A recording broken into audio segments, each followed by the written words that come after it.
obviously your second year back here. I mean, so many guys returning. Y'all have added some new pieces. How much growth have you seen in your room year over year? Yeah, I think the growth has been immense. I mean, it's been big. It's been a lot, whether it's on the field or off the field. I think the preparation of the guys has gotten a lot better. I think the guys, for the first time in their career at East Carolina, have the same coordinator with the same scheme. That helps a lot. So been very pleased with that. I think we have a lot of depth in that room, so the competition has elevated a lot of guys. So I'm just excited to get there, and what is it now, 12 days to kick off and see what we got on the field. Juwan, just watching him in camp, I mean, he's come a long way. He even had a few big hits today.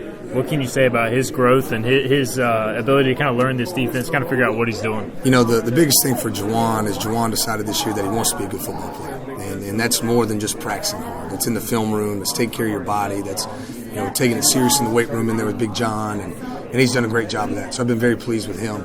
The two things that we say are non-negotiable in the room are effort and violence. And that's the two things he'll always give you. He'll always give you the best effort he's got every practice. And then at the end of a play, it's going to be a violent collision. So very pleased with him. Got to continue to work on some things that young players get. When they get tired, their eyes get lazy. Eyes, hands, and feet. Those are the three things that get you in trouble on the football field. So we got to keep working on that with him. But he's doing a good job, and I'm pleased with the progression of him.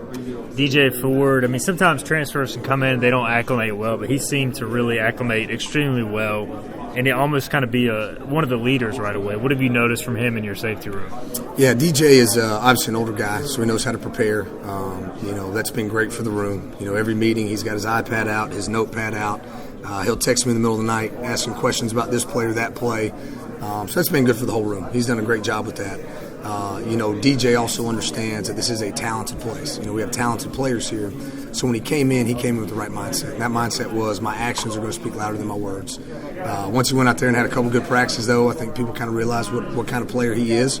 I think he realized what kind of players he had behind him, and it's just elevated the entire room. So I've been very pleased with him doing things the right way, working his tail off, keeping his head down. Excited to see him go out there at Bank of America Stadium here in 12 days, like we said. Sean Dorso and Warren Saba started a lot of games for you guys last year, played a lot.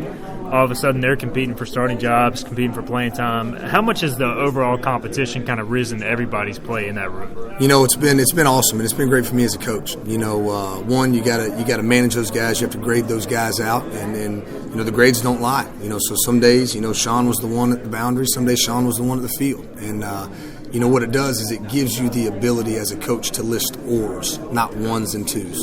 So when you guys get that depth chart, you're going to see a lot of ors. And those ors are quality depth guys, that we treat as starters. And instead of a guy playing 80 plays a game, he may play 50. And those 50, the expectation is to play as hard as you possibly can, as fast as you possibly can, and as productively as you possibly can. And I think for the first time since I've been here, we're going to have the opportunity to do that with those guys. I think their play will elevate because of that. So just the whole room has risen, and it's the quality depth. Warren Saba, smart football player. Certain packages, certain situations, without going into too much detail, he's going to be in there. Certain situations, Tegan Wilkes going to be in there. And it's just playing to those guys' strengths, trying to treat this like an NFL roster. What can guys do for you? How do you get them on the field in the right situations? So excited for that. Again, 12 days. We're going to see it.